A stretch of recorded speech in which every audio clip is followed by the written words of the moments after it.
একই দিন একই এলাকা দুই প্রবাসীর মর্মান্তিক মৃত্যু। আর এক ঘটনার সাথে হইল চট্টগ্রামের রাঙ্গুনিয়া উপজেলা। আর মৃত্যুর হারণ আর শাশুর এত বড় অপবাদ নদিলেও ফাইতে ব্যাকে আরে মাফ করে দিও। ভালো থাকো প্রিয় বউ।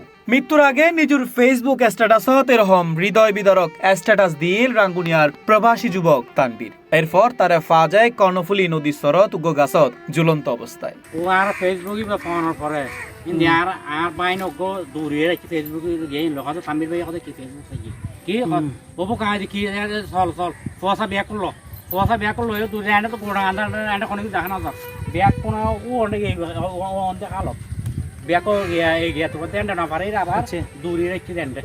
অন্যমিকে একই দিন রাঙ্গুনিয়ার মরিয়মনগর ইউনিয়নের পূর্ব সৈয়দবাড়ি এলাহাত নিজগরতুন ২৮ বছর বয়সী বাবর নামে আরেক প্রবাসীর ঝুলন্ত মরদেহ উদ্ধার করে। একই দিন একই এলাকা দুই প্রবাসীর হৃদয় বিদারক মৃত্যুর ঘটনাত নেপথ্যে আসলে কি আছিল তা তোয়াইবের চেষ্টা করগিলাম আরা। জানা যায় প্রথম ঘটনা গান ঘটে রাঙ্গুনিয়ার মরিয়মনগর ইউনিয়নের পূর্ব সৈয়দবাড়ি এলাহাত, যেটা নিজ গড়ত ঝুলন্ত অবস্থায় পাওয়া যায় প্রবাসী বাবরুরে। বাবর মধ্যপ্রাচ্যত থাইকতু। দীর্ঘ প্রবাস জীবন শেষে তিনি দেশত ফিরগিল। নারীর টানে বাড়ি ফিরা মানুষের স্বপ্ন হয়তো আসিল বহুত বেশি, কিন্তু দেশত ফিরিবার পর মানসিক চাপ, পারিবারিক কলহ ও অজানা অস্থিরতা তারে যেন একেবারে ঘিরি ধরে। বেশ কিছুদিন ধরেই তিনি নাকি অজানা অস্থিরতায় ভুগিল ইয়েনেই জানাইল পরিবার। শুক্রবার ২৬ জুন তার নিজ গড়তুন ঝুলন্ত মরদেহ উদ্ধার করে পুলিশ। তিনি মরিয়মনগর ইউনিয়নের সৈয়দবাড়ি এলাহার মনোয়ারুর ফোয়া। কিন্তু ঠিক কি হারণে তাই সিদ্ধান্ত লই তার প্রকৃত হারণ এখনো জানা ন যায়। এ ব্যাপারে তার পরিবারের হাসতুন হন আনুষ্ঠানিক বক্তব্য পাওয়া যায়। ইন্ডিয়া এ ধরনের ঘটনায় শোকে যখন কাতর রাঙ্গুনিয়াবাসী, একই দিন সন্ধ্যায় একই এলাকাত ঘটে আরেক হৃদয় বিদারক ঘটনা, যে গল্পগো আরো করুন।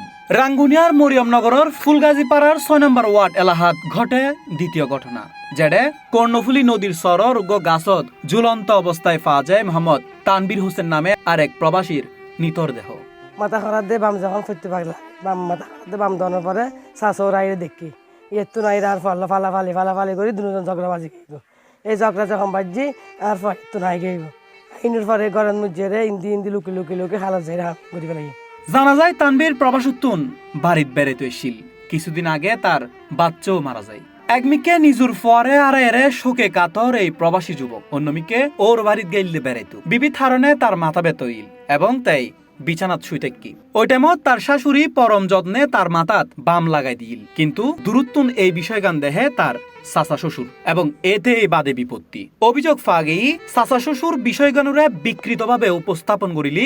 এক পর্যায়ে তানবীরুর শ্বশুর শাশুড়ির লগে তার চাচা শ্বশুরুর হতা হাডাহাডি ও পরে মানসিক নির্যাতন পর্যন্ত হয়। পরে ২৬ জুন মৃত্যুর আগে তানবীর একখান ফেসবুক স্ট্যাটাস দেয়। এরপরে তার ঝুলন্ত মরদেহ পাওয়া যায় কর্ণফুলী নদীর সরর উগ্র গাছত মির্চি। আজি জামাই হরদাম আম্মু এত বেশি মাথা ব্যথা করে অনেকদিন আরো বাম লাগাই তো আমি বামর হুটটা আমি লইয়েরে ডাকো দি বসি এনে ফালামত ফজি না এনে ডাকো দি বসি বই এরে মানে এনে লইয়েরে লাগাই দি মাথার দি মানে ডলিন না পারে দূর ফাঁদ দিয়ে জ্বালালা আছে দে জ্বালালা ফাঁদ ধরি কুলি দেখুলি আজি জামাই ডাক আর দেখি দে কিন্তু আয়ের দরজা বাইতে লই হয়তো নাই আয় না আয়ের দরজা খুলি দি দরজা খুলি দিতে ওই রুমত যায় আমার দালত দমান আজি জামা হারি ফেলে তো এখন আহতি তুমি কি হতে চাইতে লাগবে না দিলে হতা মেশে আজে বাজে যতর সমর মানে আয় অন্য মুখুর বাসায় অন্য ভাইজম হতা হত দেখি আয়ের হদা আনার তারা বেম মেফা মানুষ হদে এন্ডিল লেগে আছে ইতার বউ আয়ের হদে তুমি ফলইও না তুমি কি লেন্ডিলে হতা হতে লাগবে তুমি ফল না হারলেও কি হতে লাগবে।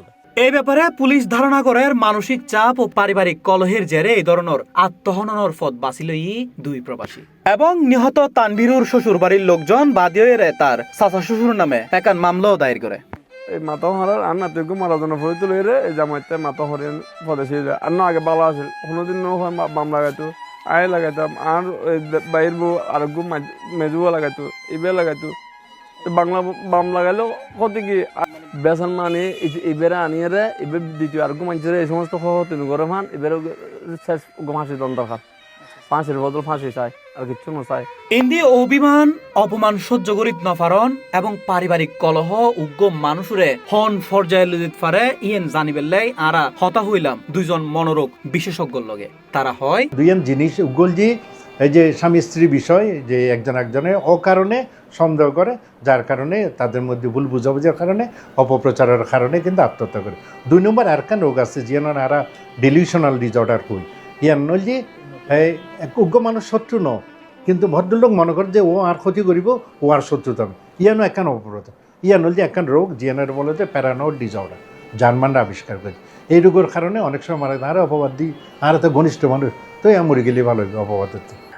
সুইসাইড যদি রিসার্চে যেটা দেখা গেছে যে সুইসাইডের মধ্যে সবচেয়ে অন্যতম একটা প্রধান কারণ হচ্ছে গিয়ে ডিপ্রেশন, মেজর ডিপ্রেসিভ ডিসঅর্ডার বলি আমরা। এটা হবে রাষ্ট্র থেকে, সমাজ থেকে, কমিউনিটি থেকে, পরিবার থেকে, সব জায়গা থেকে।